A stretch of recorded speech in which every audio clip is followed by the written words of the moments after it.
Hello everybody, my name is Maya with Remax Galaxy.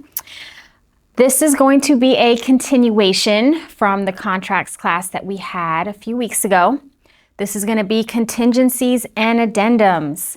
So to go over it, we're going to of course start with Megan's Law, but I'll get into that. So what a contingency is a condition that must be met while you're under contract, on a ratified contract. And then an addendum is a document that modifies that contract. So when you are in a real estate transaction, you need to know the difference between a contingency and addendum according to what you have. All right, so Megan's Law, I'm sure everybody knows Megan's Law is something that was put into place because of Megan, who was a little girl in 1994 in New Jersey. She was ultimately killed by a next door neighbor who was a two-time registered sex offender. So this law came into effect because it basically requires sex offenders to register where they live so that the general public can see exactly where registered sex offenders are, and that gives options to parents, people that have children, if they want to move into a house or a neighborhood where they can actually see that there's a registered sex offender. So this is a disclosure. This just basically states that a tenant or a buyer has to do their due diligence when moving in to a community in a property, that they have to register with the state that is going to be their address in case, anybody moving next door needs to know that they are there. Okay. Usually we'll have a tenant or a buyer sign this. Go ahead. A tenant or a buyer, anybody that's actually moving in. Sellers are not required to sign this because they will be leaving, selling the property, or a tenant will be moving out. All right, so in addition to a sales contract, you usually have contingencies. Contingencies can be appraisal, home inspection, or financing. We're going to start with VA financing. So when you have a financing contingency, okay, this is going to be an addendum, all right? It is basically an addition to a contract. Now, it's a condition that needs to be met, but it is also something that's modifying or an addition to the actual sales contract. Now, with VA financing, you will basically have here the addendum is going to be made on the date that is in addition to the sales contract, and it's going to be whatever offer date you have. You're going to have the buyer's information, the seller's information, and of course, you cannot forget the property. Now, when it comes to financing, usually you're going to have the first trust. You're going to do fixed or an adjustable. If you have an ARM, your lender will let you know. Most time people get fixed rates, but anything that you put in here is going to be based off of what you talk with the lender. If it is, of course, a cash transaction, you're not going to have any kind of financing contingency on there. You're going to put here the number of years, if your client's getting 15 years or if they're getting 30 years, and then not to exceed whatever interest rate. To be on the safe side, I always use the abbreviation MKT, market rate. We don't know what their rate would be until they lock in their rate once they go under contract. I've seen agents put an actual rate and other agents just put market rate. Okay, now if they're getting a second trust, you'll put that here. Now, when it comes to financing, there are two kinds of financing contingencies. You have financing contingency A or B, all right?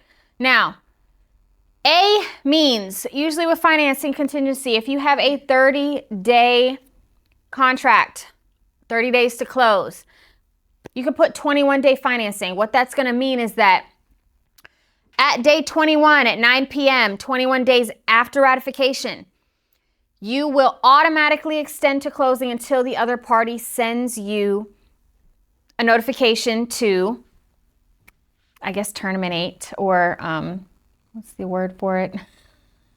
Void? No, yeah, to void, to remove. Sorry, the removal. The financing contingency removal addendum. So what they're going to do is If they don't send you the removal, then it automatically extends to closing. So if you have 21 days, they cannot send it on day 20. They have to send it on day 22 to 30. All right. Now, when it comes to financing contingencies, when it comes to financing contingencies with automatic expiration, what that's going to mean is if you have a 21-day financing contingency on day 21, that contingency is now done. That means it does not automatically extend. Now, financing contingency with automatic extension, which is A, is always safer for your clients. That means on day 23, if something happens with your client's job and they do not qualify for that house anymore, they're able to back out using the financing, contingency or whatnot. Now, when it comes to automatic expiration, sellers like this one if you can't waive financing, because then that means on day 21, it automatically expires. But usually by day 21, the lender is kind of wrapping up the loan, so we're good to go. Now, when it comes to appraisals for the VA, where is it? The VA always gets an appraisal done.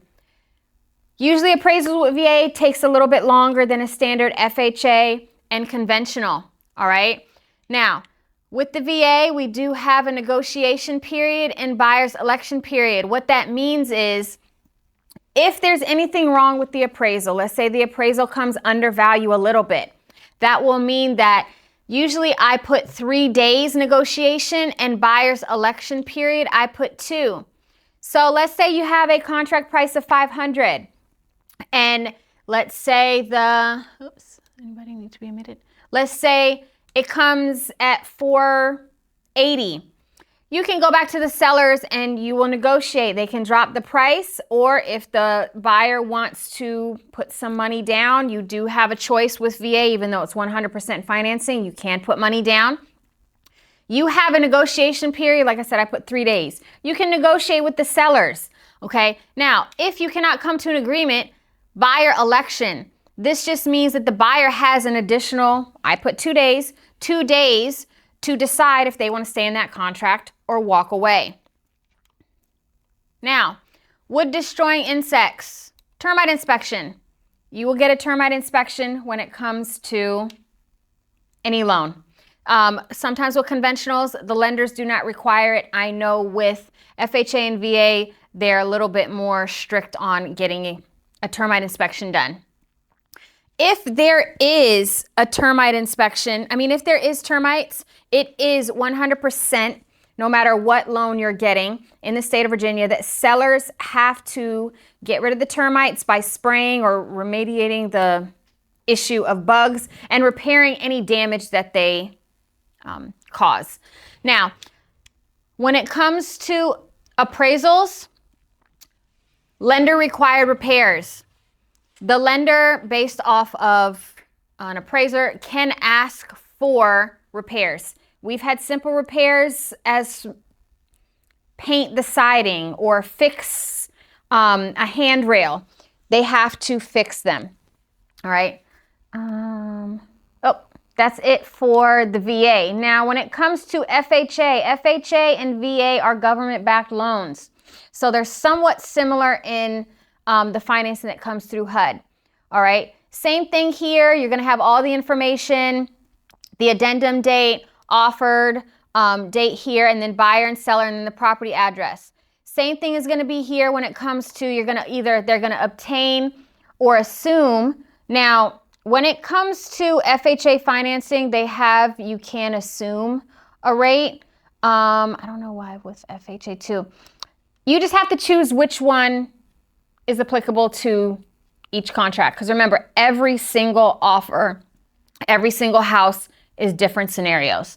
Now, if you have a second right here. Now, if they're going to be assuming, you want to make sure that you choose here if they're going to be assuming the seller's loan. But this will be the seller's liability with a government-backed loan to repay the loan.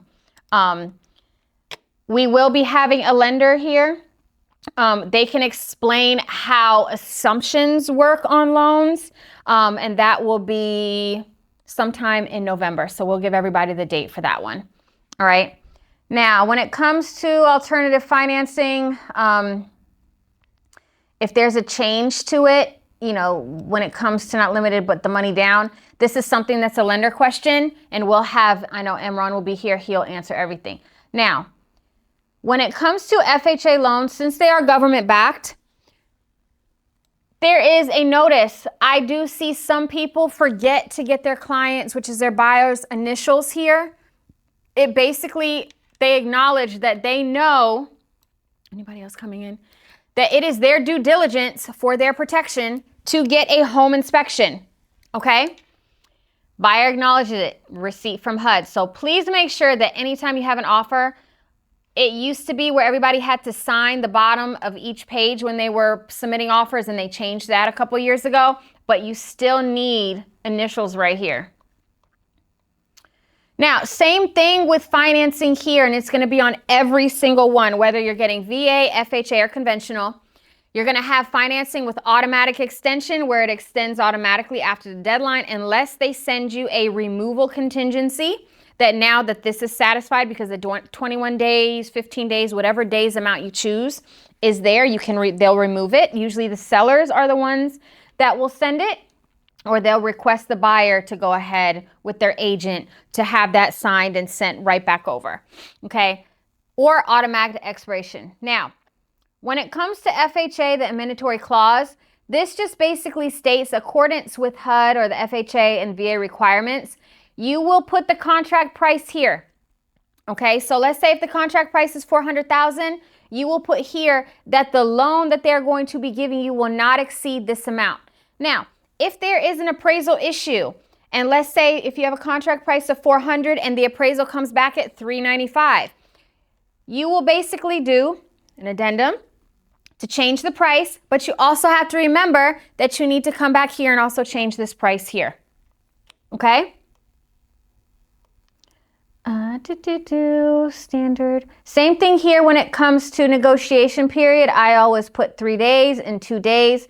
If there's anything wrong with the appraisal, you have 3 days to negotiate, and then buyer's election is 2 days. If you cannot reach an agreement, buyer has the option to void, okay? That gives your buyer a safe haven where, hey, they cannot come to an agreement. They have this time where they can walk away.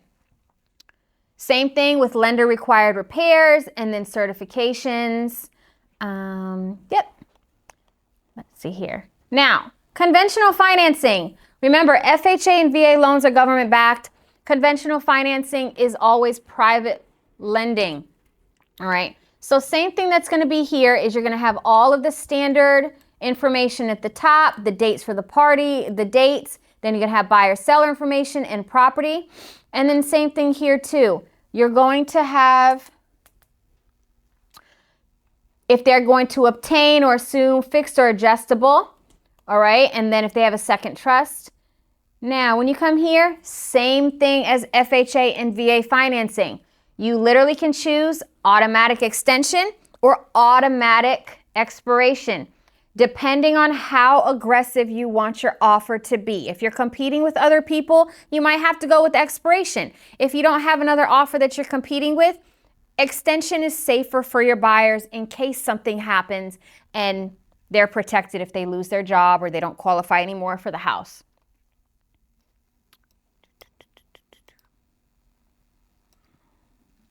All right. Is there any questions on the chat by any chance? Does anybody have questions so far? I don't see anything here. All right. So now, same thing here with the appraisal contingency. Okay. Now, you have here that they can do, like I said, 3 days, 1 day, 5 days, whatever days you want when it comes to negotiating. All right, so right over here, you have the negotiation period and then the buyer's election period. Oh yeah, I usually put 3 days here too. That's gonna be the negotiation and sales price to void the contract. Now, does anybody know, or you guys know how the gap it works? Yep. Okay. So what used to happen is there used to be where when the market was really, really hot in 2021, if somebody could not waive the appraisal, they would say, we'll give you X amount of dollars over the appraised amount. So let's say you have a contract price of $400,000. Let's see, is there anybody else in the waiting room? No.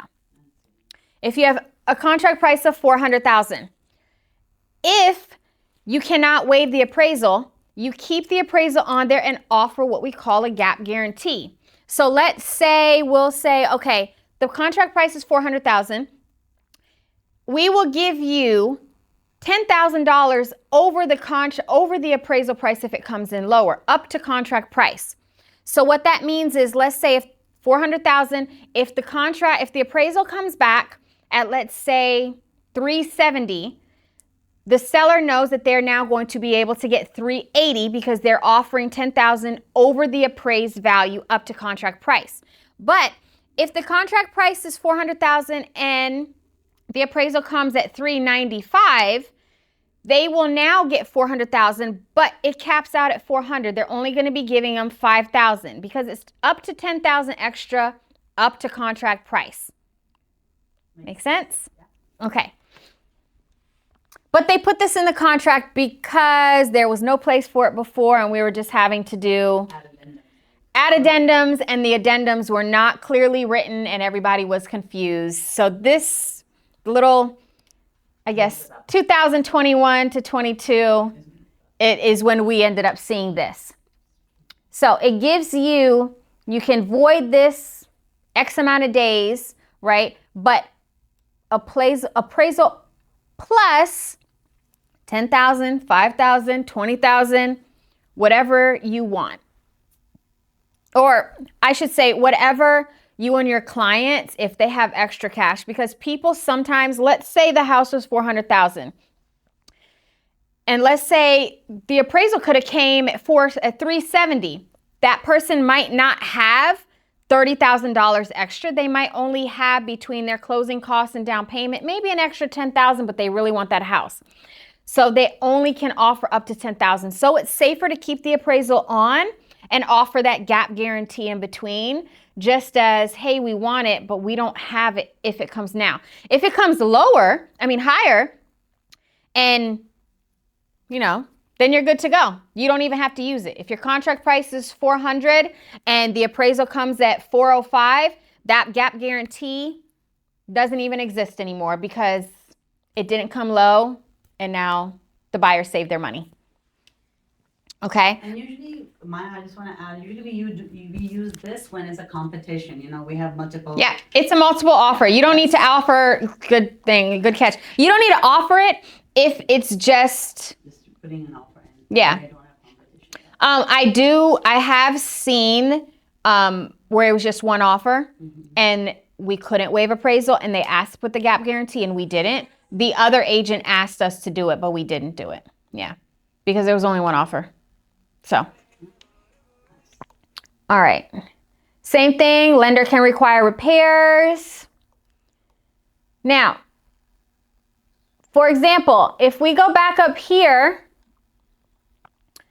and we have financing with automatic extension and automatic expiration. Remember, automatic expiration, it automatically expires, nothing needed, right? If we have 3A, where it's automatically extending, this is what the other agent would send us or ask us to send them. That means that this contingency is now satisfied. If we have a 30-day closing, we'll do a 21-day financing contingency on day 22. The other party, the selling party, can say, hey, please sign this, or hey, send me the removal of the financing contingency to mean that it is now done and over with, and that contingency, the condition has been met. 21 days, it has been met. So basically what you're going to do here is just in accordance with this, you're going to put the dates here, purchaser's information, and then you're just going to fill it out. So the financing contingency has been met. we are removing financing contingency. And for VA or FHA, the lender letter is attached. That means that it's okay. Their loan is good to go. We're removing it. So the lender has to approve it. Okay. Now for conventional, we need the lender's commitment. Okay. Or evidence that the availability of funds basically is there for them to close with the financing. Okay. Any questions? Anybody so far? Just want to make sure that everybody kind of. I don't see anything. Seems good. Everybody's good? Okay. Now, the other contingency is going to be a home inspection and radon testing. When you're in a multiple offer situation, you do see where we have to waive home inspection. I personally myself will advise my buyers to put a home warranty on there. Home warranty will cover everything. We are going to have Phil Lyles with America's Preferred Home Warranty. He will come and he will explain what the home warranty is. I think it's like $8.95 a year, $50 deductible, $75 for single family homes. It's a safe bet if something happens. If the fridge goes down, if anything little can go down. Now, the only thing that's not covered major under there is, for example, your roof, but that's covered under your homeowner's insurance. All right. But do your due diligence when you are waiving a home inspection with your client. You need to let them know exactly what it means when you're waiving a home inspection. You need to literally walk with the caution sign on your head when you're explaining to your clients what these contingencies are. Because if you literally tell your client, oh, it's a home inspection, we keep it, we remove it, and you don't tell them exactly the pros and cons of keeping a home inspection or removing it, you could put them in a really, really, really sticky situation and it can fall back on you, okay? So when it comes to the home inspection, what you're going to do is same thing up here. This is addendum that's going to be made, the date for the contract that's going to be offered, buyer and seller, and then property. This right up here is going to be on every single contract. Addendum to a contract, all right? Now, miscellaneous provisions. This right here was added because what happened was, if we got ratified on a Monday and we have a 7-day home inspection and they go within them 7 days and the utilities are not turned on, we can't do a home inspection. It has happened to me too. Times people, especially properties that are vacant, turn off the utilities. If they winterize the property. Yep. So this is basically stating that if for any reason we have a 7-day, for example, home inspection, and we go and the utilities are turned off, we can put 5 days here. This will give us an additional 5 days for them to turn on the utilities for us to be able to meet this condition of the home inspection, all right? Now, a lot of buyers do not, and when I say do not, they do not know the 2 types of home inspections. You have, 3. You can have no home inspection. That works. But if you have a contingency, there's 2 types. You have a home inspection with the option to negotiate repairs or void, okay? So you can put here 7 days. I like 7 days because it gives us time to actually get it done. If you're using a home inspector, they should be giving you a report. So it gives them time to do the home inspection, do the report, kick it off to you and your clients for review, and then to make, a decision if you want to stay in. Okay. Now, 2A means that if you get the home inspection, sometimes buyers cannot be at the home inspection with the home inspector, so they just are relying on the report. If the roof is leaking, the garbage disposal is broke, 2A means you can negotiate repairs with the sellers. Hey, can you fix this? No, we'll give you a credit. No, we'll fix this. Yes, we'll fix that. If they don't want to fix anything, it gives your buyer the option. For example, if the HVAC is totally shot and it might need to be replaced, and the buyer's like, I want to get a credit for $5,000. And the seller's like, nope, you don't want to take on that responsibility of putting a whole new one in there. You literally will have the choice to void the contract. Okay? It's negotiate repairs or back out. So for here, we can put 7 days. They'll give us 7 days to do an inspection, okay? Negotiation. I like to do 3 days negotiation and then 2 days buyer election. Buyer election is, again, 3 days to negotiate. If they cannot come to a conclusion, this gives the buyers an extra 2 days to decide if they want to stay in the contract. All right. Any questions so far? In the chat? Chat? No? All right. Now, 2B basically means a home inspection with the option to void only. There is no negotiation with this. Buyers do not know the 2 different types that they can choose from. So 2A, they can negotiate repairs. 2B is basically for their info purposes only. It's safer for the buyer because the buyer knows that if something's wrong, they can back out. Sellers like 2B more because then they know that they are not on the hook for having to fix anything. But it's also a safer option for them, all right? So again, 7 days for home inspection. If something comes up on there, you do have the option to back out. There is no negotiation period in here because you're not negotiating anything. 2A has negotiate repairs. 2B is just for your info only. Now, radon testing. When it comes to radon testing, radon is a gas that comes up from the earth. Radon usually gets exposed when you have in-home basements, is from what I spoke with an inspector. When the dirt is disturbed, radon can come up. I have run into a bunch of houses that are in this area where they have built-on radon systems. It's great. It alerts you. There can be radon in one house and the house next door will not have a trace of it. Okay, so it all depends on house by house. If it is, detected that there is radon, you should definitely have a negotiation period. With radon, I would do a little bit longer, 5 days instead of 3 days negotiation, and then maybe 3 days buyer election. Most of the times that I have encountered radon in a house, the sellers have fixed it. It can be very, very costly because it's a long process, okay? But radon is a gas that is odorless, colorless. You will not even know it's there.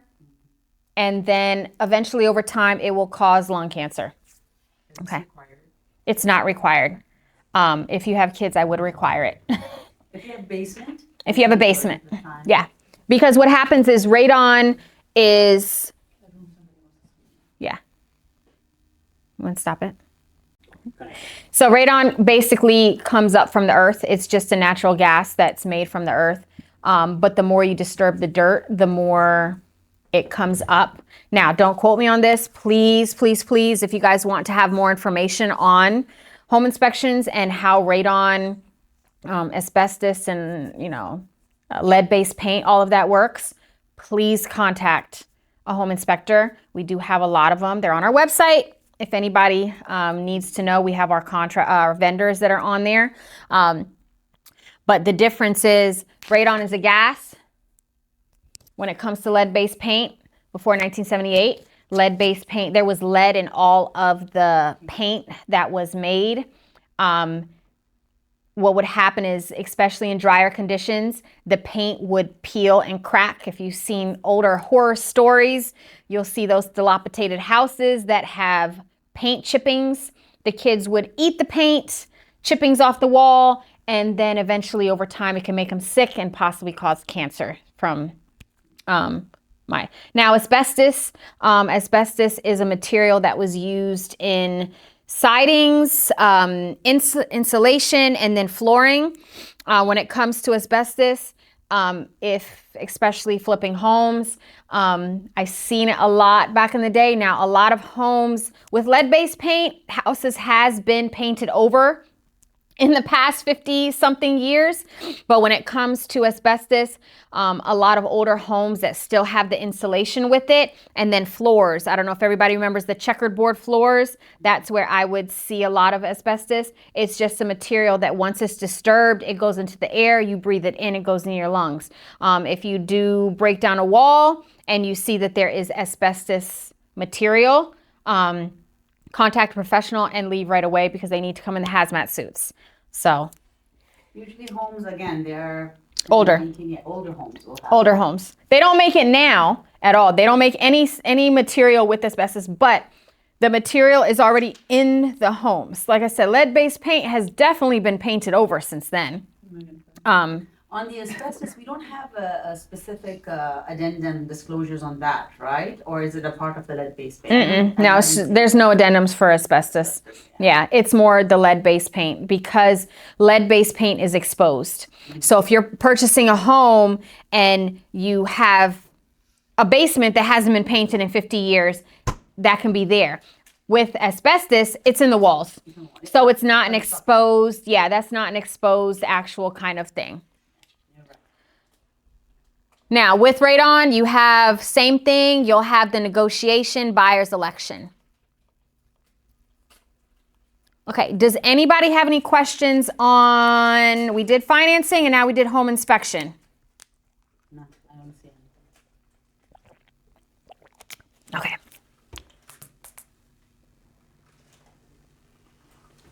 All right. Now, contingencies and clauses addendum. So same thing, all the standard information up top. This is a contingency that you will put on an offer. For example, like right here, if you have a buyer, okay, that is literally in the process of selling another home, okay, this is what you'll use. It's contingent, so you can put this offer is contingent upon the sale of the buyer's property and a kick-out clause. This just means that whatever days you want to put here, you can put maybe 20, 30, you can do it all the way up until you close. After ratification, they are trying to make sure that they sell their property in order to purchase the other one. If something falls through with the sale of a buyer's property, they are not going to be able to purchase a new one. Okay? That just means a seller may continue to offer the property for sale and take backup. So usually when you have this, if everybody knows, I know we have a lot of newer agents in here. What will happen is in MLS, you will see a house either pending or active under contract. Pending means it's pending. That house is for sale, but they accepted an offer and it's going to go to closing. There's no kickoff. There's no kind of kick out clause. Now, when you have active under contract, that house is still able to be shown and they are going to be accepting backup offers.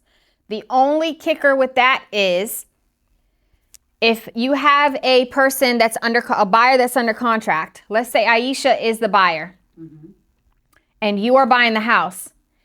Kat is a buyer too, and she's putting a backup offer to the same house.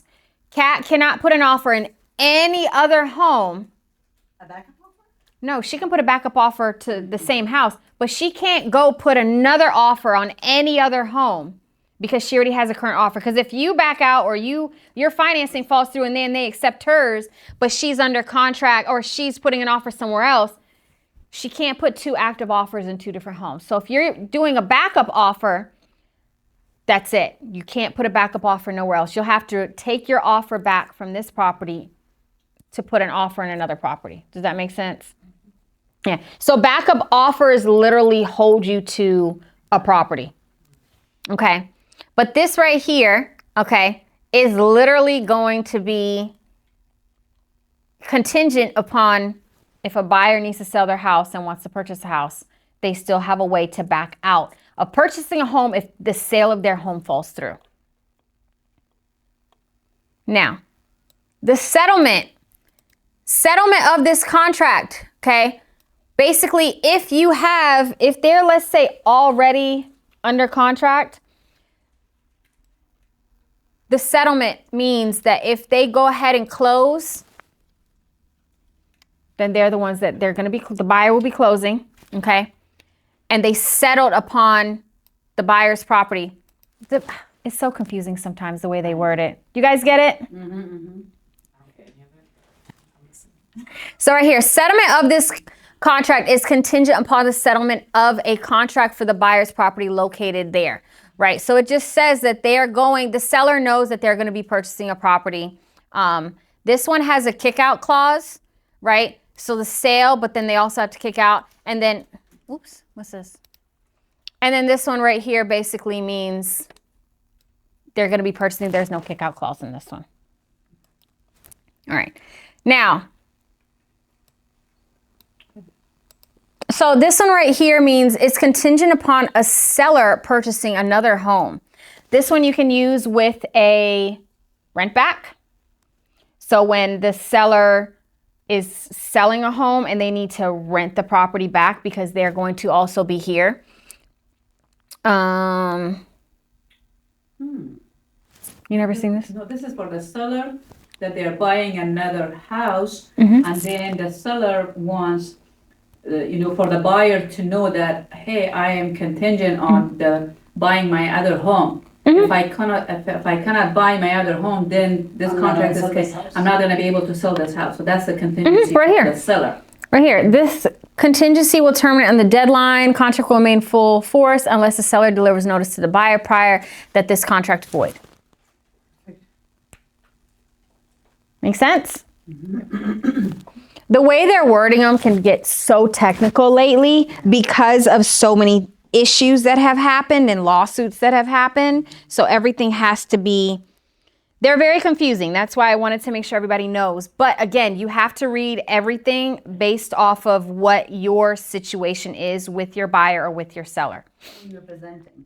Right? Yeah, whoever you're representing. Absolutely. Yeah.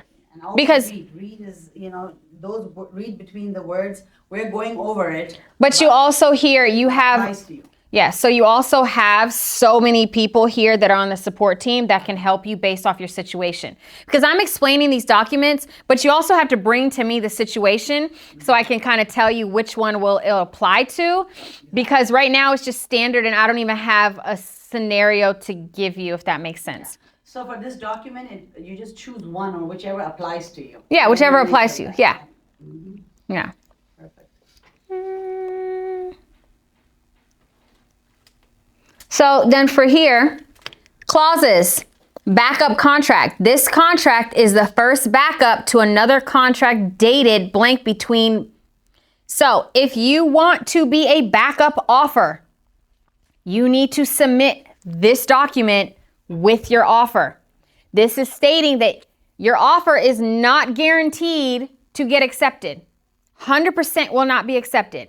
But if the current buyer they're under contract with falls through, you are the backup contract. You are the first backup contract to another contract that was dated between the two parties. Make sense? This is the one that we use a lot. I use it a lot. As is, if you have a property that you're selling and it's as is, I throw this in there just to be on the safe side. Okay? If you're doing flip homes, if you're purchasing a short sale home or something like that, throw this in there. And you can choose whichever one you want. I had to throw this in there recently because there was trash on the property. And the seller was like, they can keep what they want and get rid of the rest. And the buyer was like, just go ahead and leave everything. Great idea. Could be a bad idea. Because the seller could get there, the buyer could get there and literally turn and be like, yeah, this is a lot more trash than I anticipated. They need to pay for this to be. I want a credit, I want this, I want that. So right here it could be all clauses pertaining to the delivery free and clear of trash, broom clean are deleted, or buyer assumes responsibility for smoke detectors, all clauses for termite. Now, if you want to take on, remember, in the state of Virginia, if they find termites, it is a seller's responsibility to get rid of the termites and fix any damage. if a buyer decides, I'll take care of it, I just want the property, okay? You can do that. All clauses pertain are deleted. So that means that they'll take on the responsibility, okay? If there's a violation, any kind of violation, if HOA or local or county, they'll take on the responsibility, okay? Same thing, HOA is right here. So anything like that. If it's a 1031 exchange for a buyer, every single person needs to know. If the seller is selling it as a 1031 exchange, the buyer needs to know. Okay? Who knows what a 1031 exchange is? I do. Is that where you take the equity they get from one house? And Yeah. put it directly into It doesn't touch your hand, so it doesn't get, So the seller, it doesn't get to the seller's hand, they buy Yeah. it. because usually sometimes they'll be taxed if they profit a lot. So a 1031 exchange is the profit for one property is going to another property. It doesn't touch your hands. It's literally just exchanging properties. Now, you have buyer and then seller. Everybody needs to know. Now, when it comes to here, real estate cooperative, you do have co-ops. Oh, co-ops. Okay, co-ops. Gotcha. Yeah, with co-ops, you do have, I don't know if everybody knows the difference between co-ops. When you're working with the condo building, okay, a condo is a buyer will buy that individual unit. It's like a stock. Yeah, but no, when we're talking about buying a condo, okay, you're buying that individual unit, okay? You pay taxes because that individual unit is yours, okay? When you are buying a co-op, you're not buying an individual unit. You are buying a part of stock in that corporation. That's why they call it a co-op.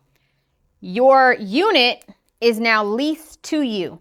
You do not pay monthly taxes in co-ops because that unit is not yours. You are with a share in that stock. So when you purchase a actual condo, okay, that condo is yours. You pay monthly taxes. Co-ops, there are no monthly taxes because that unit's not yours. You're basically using that unit. But you can lease it. You can lease it. No, you're leasing the unit. Therefore, it's priceless too compared to condos. No, because your stock is still going to be about the same price because Co-ops are usually the condos I've seen comparatively. The Mm-hmm. price is a huge difference between, and the equity built is quite different than regular condos. it's a lot. Now, we don't have a lot of co-ops around here. There are a few co-op buildings in Arlington. I deal with a lot of investors. I'm not licensed in DC, but I deal with a lot of my investors that I work with in Virginia. They buy co-ops in DC. Some of them like it, some of them don't. It's a lot harder, they say, to sell the co-ops because people want their rights to their individual unit, but it's not their unit. They don't own the unit. They own a stock in that building as a corporation. So if you have a client who's purchasing a co-op property, you should be using this addendum, right? For that? Yeah. I've never done a co-op. So anybody that has done co-ops, I know Javid is DC. He might have more experience with it. I've never done. And then with co-ops, there's specific lenders too. Yes. Yeah. The investors that I use have done cash. So that's why I have no knowledge on lending with it. But we can ask Imran when he comes because that's definitely a question for a lender. I worked with one recently, and that's what it was. There Yeah. are specific lenders that Because you're not purchasing that unit. Exactly. It's a little bit more of a liability because it's not yours. And then the question comes. Yeah. When you want to sell it, then what happens? Can you hear me, Maya? Yep, there you are. Hi. Hello. Jump. Can you hear me? Yeah, I can hear you. Can you jump in a little bit and give us more information? Yes. So a few things. It is basically a legal type of ownership. So you have the fee simple, which is usually your townhome and single family homes. Then you have the condominiums, right, which Maya very nicely explained. And then there's a third kind, which is the co-ops, your cooperatives. And you rightly mentioned there aren't a lot in Virginia, although I did sell one actually 5 years ago in Virginia in Arlington. Yeah, Arlington has them. So one of the things that Aisha mentioned, the price being less, especially in that part of the region, is because some of these co-ops are on ground lease, like this Arlington one for 50 years, and there are like less than 30 years left. So after 30 years, 90% of the time they will demolish and build something else. So basically, your investment is there for a short period of time. That's why it's cheaper than comparable properties. Also, in order to get a loan, the down payment criteria is a little tough. You need to put 30-40%. You need to be very well qualified. And the board of directors, basically, for the corporation has to have a meeting and approve you. And Aisha said it right there. They work with approved lenders and title companies. Yes. And I haven't, one thing I wanted to add, Javed, is the equity doesn't, you don't gain equity in it comparatively to condos. Condos less compared to. So you do build equity, But it's tricky how you get paid on it. but so co-ops are very stable investment. Let's put it that way. So let's say the economy tanks the next couple of years, the price of condos and single family homes and townhomes may fluctuate more dramatically than co-ops. So it's a safer investment, and for the long term, if it's not ground lease and you have the ROI in it.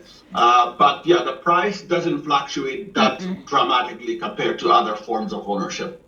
Yeah, different kind of payout when That's true. it's more stable. Yeah. Because both ways. Yeah. Gaining and losing at the same time, yeah.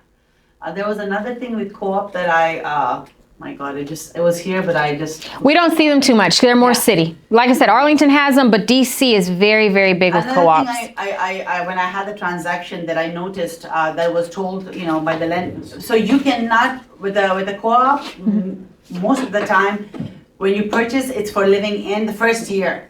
Yes, they have a stipulation of time. Yes. Before you can rent it out. Before you can rent it out, yeah. So because I was working with one in Bethesda. You do, yeah. Really good area, and we had, and only for $220,000. But there's also stipulations on Airbnbs. Do you see, Javid, what are the stipulations for Airbnbs on the co-ops? Have they changed with all the new Airbnbs that's been popping up in the past few years? They're very strict, just like condos, even stricter. They usually have a quota of how many units per corporation can be, They'll say like 20% of the building can only be designated to it because they don't want it to turn into like a hotel. Right.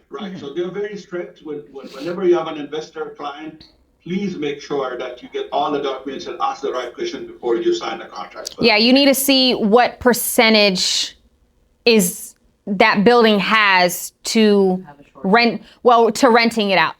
Because some buildings will have 20 and then some buildings will have 50 or 55. I've seen a random number of 57. I don't know, so it's very weird how they do it. But you definitely, if you have an investor, you definitely have to ask what percentage are they at and what's the cap. Because some of them won't, if they have a 50%, half the building can be rented out. They might only be at 40. Not everybody uses it. Or they're at 50 and they're maxed out and they have people that are waiting to, be able to jump in if somebody decides to sell their unit and then, something like that. Yep. Anything else you want to share on co-ops? I think you nailed it. I mean, this is not about co-ops, but maybe we can have a separate presentation in the. It isn't, but believe it or not, we do have some DC agents and they are not they teach it in the class, but people don't know. So I just wanted to cover it for a couple of minutes so that they can know because we're almost done. Okay, now affiliate business disclosure, it's ABA. As a part of Galaxy, everybody needs an ABA. This is basically letting your clients know that we have affiliation with Unico Title. Even if you are not using Unico Title, even if you're not using Unico Title, we still need it on file. Okay, all right. Yeah. Because it's good to have it on title, but you also, whoever you're going to be using, there might not digitally sign it, but definitely at the closing table, you're signing an ABA for that title company. 100%.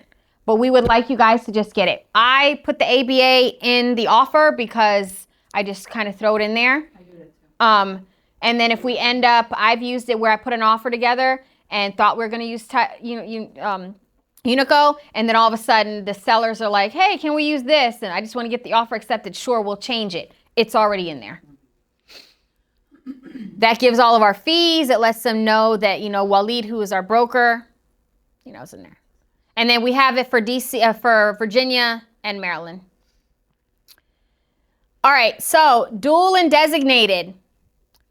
You have to disclose this if it's dual and designated. For the newer agents that are here, dual means you are representing both buyer and seller on one transaction. Okay? I get a lot of dual agents when I do open houses. I love doing open houses when I can, because I will meet a buyer and they will literally turn and say they're unrepresented. And then I will work both sides. Okay? Designated means that the same agent from the same brokerage is representing both sides. So dual, for me, I represent buyer and seller. If Aisha has a client and she wants to purchase the house that I'm selling, we'll be designated. She's not working both sides, but she is the other agent to the buying side, and we're under the same brokerage. Okay? So you're going to do here the licensee for the seller or landlord. So this goes for buyers and sellers or rentals, okay, whether you're landlord or tenant. And you have to put here, let's say the licensee represents the seller as a standard agent, limited service agent, independent contractor, and then the other licensee, okay, will represent the buyer or the tenant, and then you choose exactly what kind of representation you're going to be giving them. Standard agent, limited, or independent. Now, when it comes to here,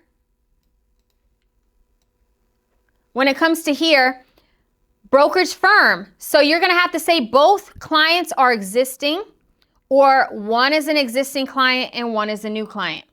So for example here, if I have a seller and I'm putting their house on the market and I'm already working with a buyer, showing them other houses, okay, and my buyer likes my seller's house, they are both existing clients. For this one right here, one existing client and a new client could be, met the buyer at my seller's open house, and my seller's existing, and then the new client is the buyer that I met. Okay? That way, buyer and seller both know, and it's 100% transparent of who is who, how they met, or whatnot.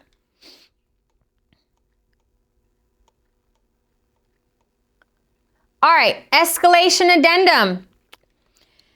We don't see this too much. I actually just wrote an offer a couple weeks ago, and we had this included because it was 2 other offers. Escalation means we don't ever want to just offer more money if we're representing a buyer. Okay? So what this means is, this is standard information here. Let's say we have a house that is $400,000. Okay? On the offer, we're going to write $400,000. If there's other offers, that's great. What we're going to do is we are going to offer, let's say, $20,000 over. I don't know.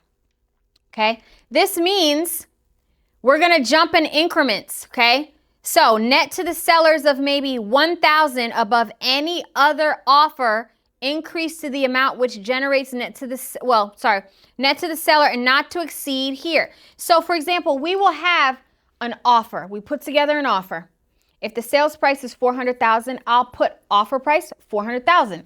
I'll put the escalation addendum if there's other ones. So basically means that we're going to offer $20,000 extra. Okay?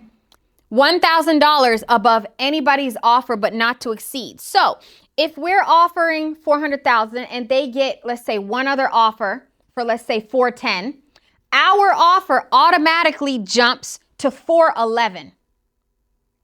Okay? Not to exceed the 420 cap price that we put on it. We can do, if you have a higher price house, let's say 800,000 or whatnot, we can do increments of 2,000, 5,000, whatever you want. It all depends on what your scenario is. Now, here, if we're going to keep the appraisal, waive it or keep it. But the justification with this is, if we do use the escalation addendum, the selling party has to show us the other offer to justify that price that we will jump to. So if we have a house for 400,000 and we're escalating above, let's say the other one's 410, now we're at 411, we need to know why and who, and we need to see the other offer. So seller shall provide to purchaser a copy of the other offer used to justify the escalated sales price. Make sense? They cannot just say, oh, 411, we'll take it. We have another offer for 410. You guys decided to jump over. No, you can't use this unless you show us proof. And they will. They'll send it. I've used it plenty of times. The question I have that always occurs to my mind, do they have to send the entire contract by law or by requirement, or is it only the first page? This is right there. It's the whole thing. Complete copy of your Right here, complete. Most of the time I've seen they send the But then they can't use it. they cannot use. No, they have to the complete offer. They do that, yeah. So we can see the other contingencies. We have to know exactly why we're jumping. If they don't send you the complete, then you don't have to use this.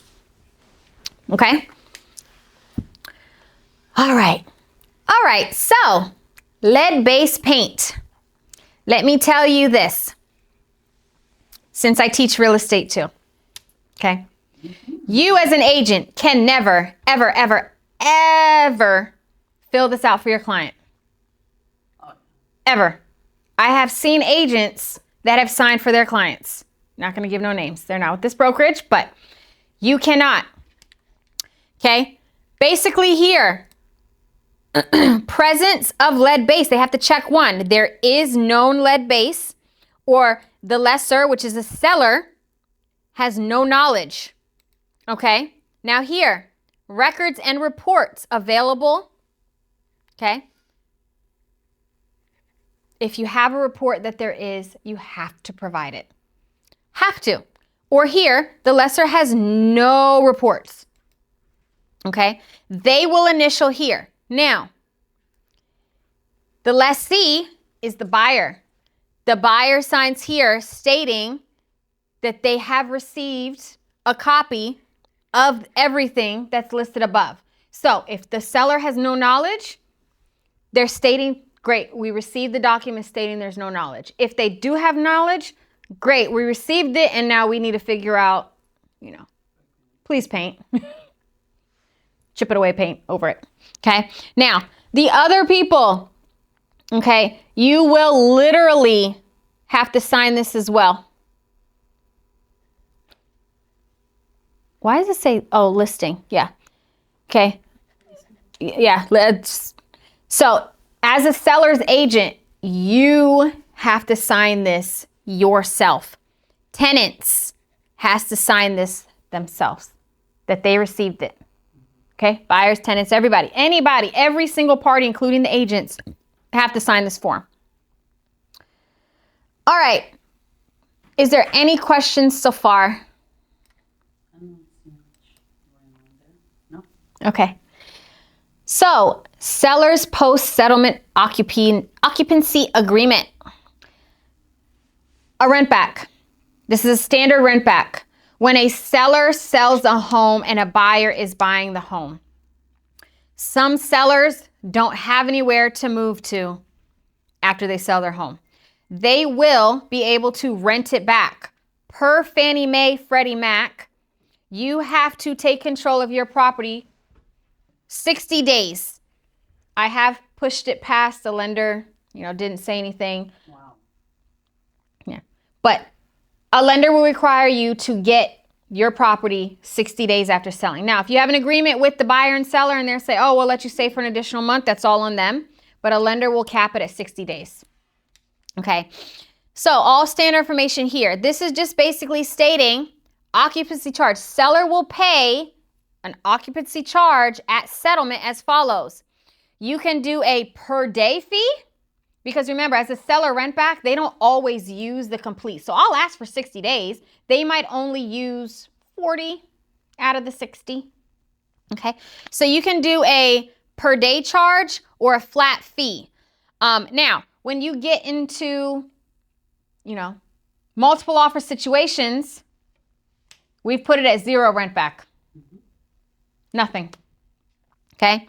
Now, you do have a deadline you have to put here, vacating early. So for example, if you put a flat fee in the amount of $2,000 or per day of $100, this right here, if seller vacates property before, will or will not refund any unused part. So if they decide to leave before, they can get a prorated amount back for what they didn't use. Okay. Let's say like if you have like the flat fee of $2,000 divided by 60, you can, the calculations, that agent will do it. All right. Now, default, if seller fails to vacate property by the deadline, seller will pay buyer double the daily occupancy charge or this amount. Because sometimes the seller might need a few extra days. The lenders like to keep it at 60 because that is per Fannie Mae, Freddie Mac. But it could go over, hey, I need an extra 4 days because we're closing on a house, right? That's an exception. But you can't say, I want to rent back for 5 months. The lender will be like, you're purchasing this house. It's not an investment. It's your primary. You need to get control after your 2 months. Now, security deposit.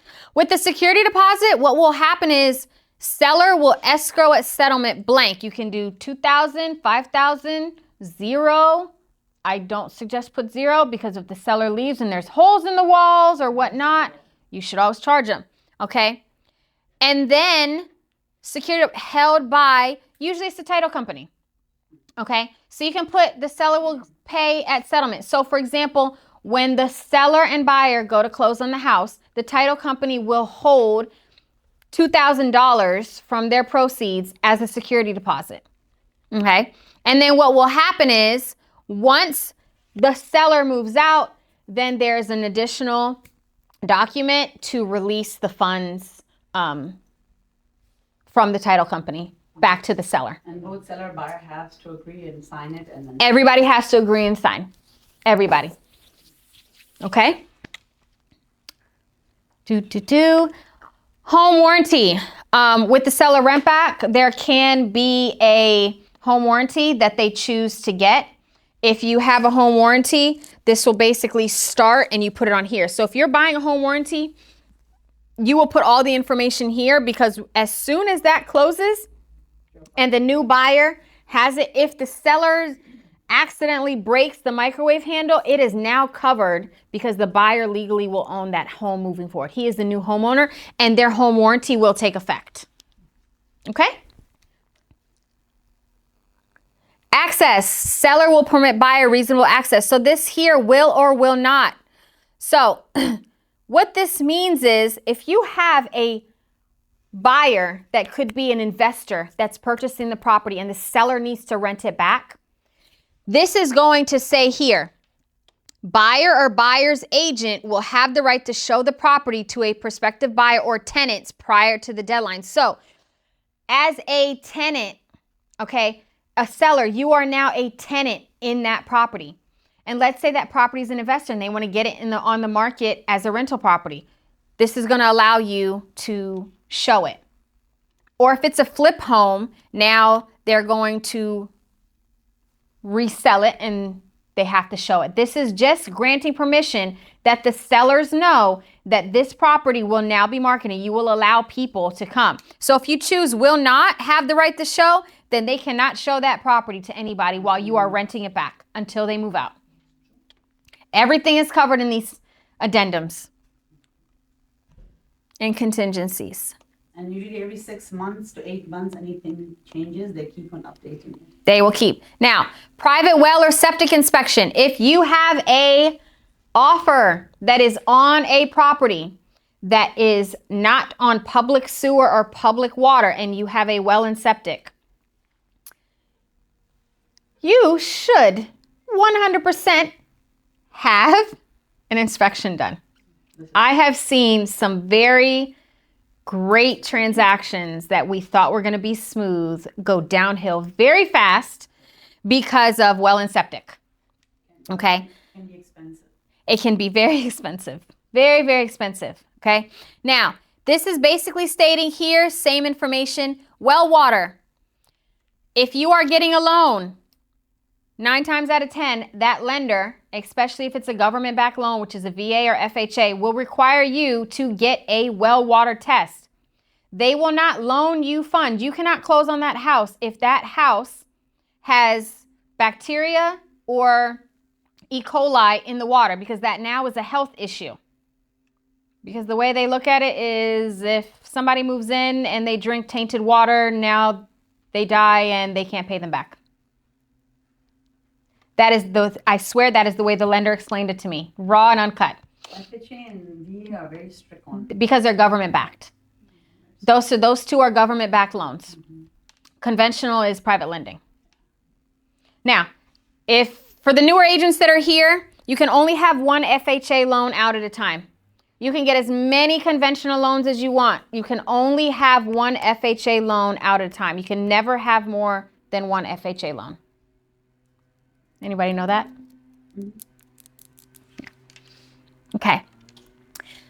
Water test. So the good thing about this is this is why these contingencies are great, because you could throw it at a seller and you could throw it at a buyer. If you're the buyer, you can turn and say, I want the seller to pay for it. I have literally thrown this on sellers before and they're like, sure, no problem, we'll pay it. Other ones are like, absolutely not your problem, you pay it. Okay. Same thing with well. So, the septic. So this is the water probability test, and then well and well water inspection. Okay, so this is the testing of the water, and this is a actual inspection contingency. Now, well water is where they come and they'll test it, but if you're actually going to have a full-on inspection of the well and the well water and everything in between, this is what you're going to use right here. Okay, you're going to have is or is not contingent, 7 days. And then you're going to have here negotiation period. Remember, I like to use 3 and 2. You can use 5 and 3. It's whatever you use based off of the scenario for whatever, your buyer, your seller, whatnot. Okay. Yeah, however you want. Because like I said, every single situation is different. Same thing with septic. So seller does or does not have a maintenance contract. The reason why here is because there are some of them that have maintenance contracts there and you can pick it up. All right. Same thing, inspection contingency. You can throw it on there, and then you have here certain days, because inspection contingencies, the actual inspection can take longer than normal. Then you have negotiation, you have buyer election. What do you advise on those dates, on the the negotiation dates? I know we did 3 and 2. What do you advise us? So for me, for septic inspections, like I usually do anywhere, I do up to 14 days. Because it takes time. Because when you have a septic, they actually have to come and remove the top, and they have to get a backhoe in, and sometimes, depending on the location, they have to dig up the dirt. And it's not that it's easy, but hard, but it's not easy. So those companies can take longer than normal to, get it done. And then also kicking off the report. Same thing with water. Would you suggest 14? Water, you can do 10 to 14. Yeah. We had the guy in here for the mermaid water. I like shocking wells. It's fast and it's easy, and it's 99% effective just to shock the well, where you just dump a bunch of chlorine. Now, it works unless you have something that's been sitting there. I sold a house a few years ago that was built in 1901. And that well water, yeah, it's very old. They renovated the whole thing. It was beautiful. But the person that renovated it didn't even touch the septic and well. So that was a very, very fun. Yeah, it was very costly. We did end up putting an ultraviolet light system. It was about $2,500, but with the realtor discount, it came to $1,800. I called and set it up for my client, and they were like, "Are you a realtor?" And I said yes, and sent them my information and got my clients a discount. So definitely ask if they have realtor discount for any of those things. All right. Any questions on well and septic? Because I feel like we did have mermaid water in here, but I should get a septic guy. You have a lot more people after COVID that are pushing further out because they're working from home, and further out means more well and septic. I will never live on well and septic. So what happens is when you're on public water, public sewer, everything goes down the garbage disposal. Everything goes down the toilet. When you're on septic, everything goes into a tank that's in your yard. And the distribution boxes goes out. If it is let's say now, if you guys are driving around and you see a very nicely well-maintained green lawn, they have a septic system with the whole field where the water is cleaned out and it's watering, because everything's dying right now because it's fall. But if you see a nice field that's nice and green, it's because it's nicely and neatly watered with organic. the filtration system, because the water goes out of your house, it's cleaned in the septic system, and then it's filtered, and then it goes through just think of a grid, like 20 lines for the distribution box, and it's just all just watering. Mm-hmm. Yeah. Yeah. No, they say that in the tank, Because that's the my water sister's- extracted. the house my dad just built, Mm-hmm. my sister. Yeah. It's, well, it's- All right. Then I had another person who was having a new house built, had the distribution field, and then wanted to build a shed. They ran over the distribution field with the delivery truck, and everything sank, and it broke everything. So you have to be very, very, very, very careful with well and septic in yards. Very careful. Yep. And I got kicked out of the Zoom. You did? Yeah. I don't know why. Is it over an hour or something? No, I have unlimited time here. Oh, okay. It's okay. If you have a minute, if you can let me in. Oh.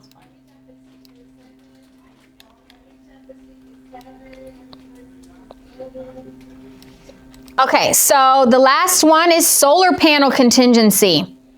I think that's the last one. Yeah. The solar panel contingency. If you are selling a home or buying a home with solar panels, okay, you need to give all the details, because some solar panels are financed. Some of those financing will go to the buyer. The buyer has the option to know how much, because one of the houses that my buyer bought 2 years ago, that solar panel had $500 and something extra a month. It's a huge fee. So this one right here, outright ownership, or it has a loan. They need to know, did they buy it outright, or do they actually have a loan on it? Now, if they have a loan, okay, subject to a solar loan with the following terms. These are going to be all of this. It needs to know the remaining balance, when it matures and is done, monthly payment. Now, satisfaction of loan or assumption. Are they going to be assuming the loan or satisfaction? Some people that sell in the house, some sellers, will literally pay off the loan as they're selling. So the new buyer doesn't have to worry about it. Maybe they have a little bit left, or they just want to get rid of it. Okay? All of these details need to be there, okay? Contingency, they basically, if there is a loan, that buyer has the right to look at the contract that the seller is basically transferring over to them to read everything, okay? See, buyer review period. Now, reviewable energy transfer fee. Sometimes there can be a transfer fee for transferring anything. So, in the amount of maybe $500 transfer fee. Who's going to pay for it? Is there an additional fees? You can throw it on the seller to pay for it. All right, one more thing I want to go over is these. Okay.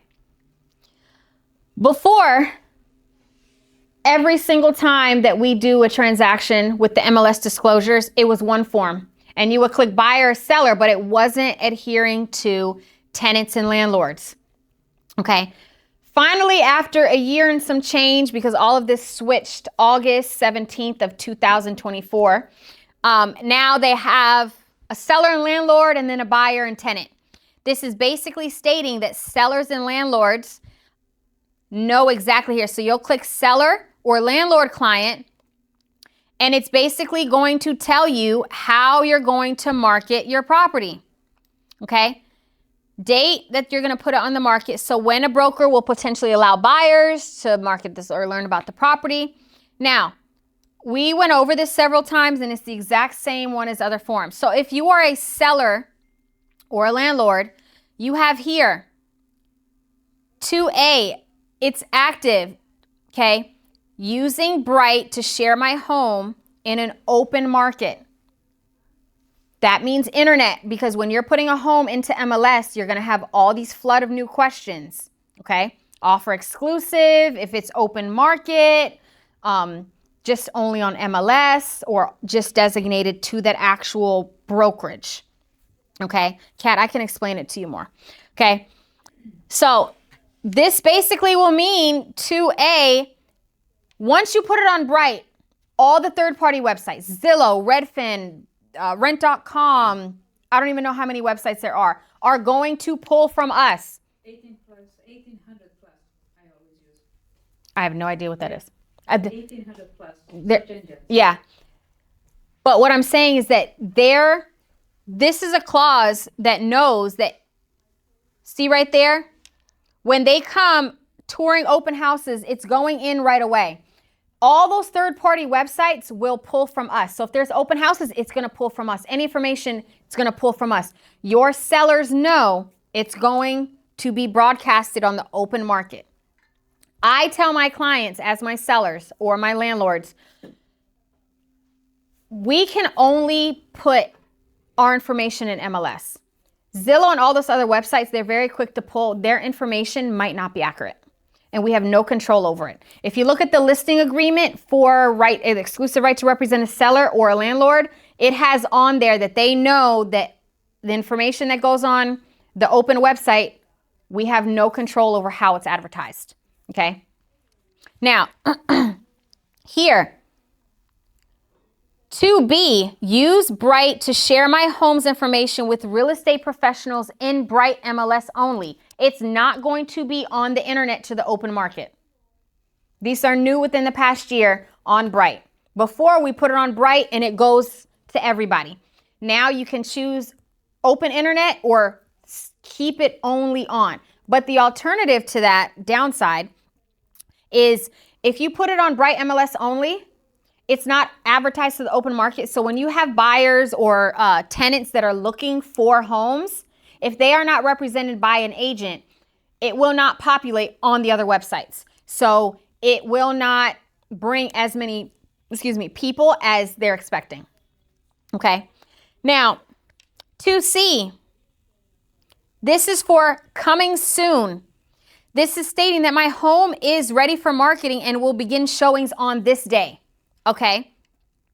Now, again, internet yes, internet no. So this follows up to A or B. Now, 2D, okay, will basically say, I do not want my home on the open market. I'm going to restrict it. So remember, 2A is open market. Everybody has access. Okay, third-party websites. 2B is Bright MLS only. So anybody that's represented by an agent, no matter who the agent works for, Remax, Keller Williams, Century 21, anybody. Now, 2D, remember, C is coming soon, but 2D means I'm going to put it on Bright MLS, but it's only accessible to people that are in Remax Galaxy, our own brokerage. It's not accessible to any other brokerage, and it's not accessible to the open internet. So it's only accessible to my broker's network. So for example, if I put a home for sale using 2D It's only going to go to RE/MAX Galaxy agents that are representing buyers. Does that make sense?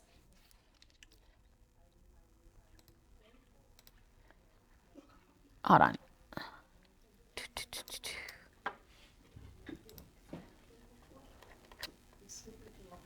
Does anybody have any questions? If you want to unmute yourself.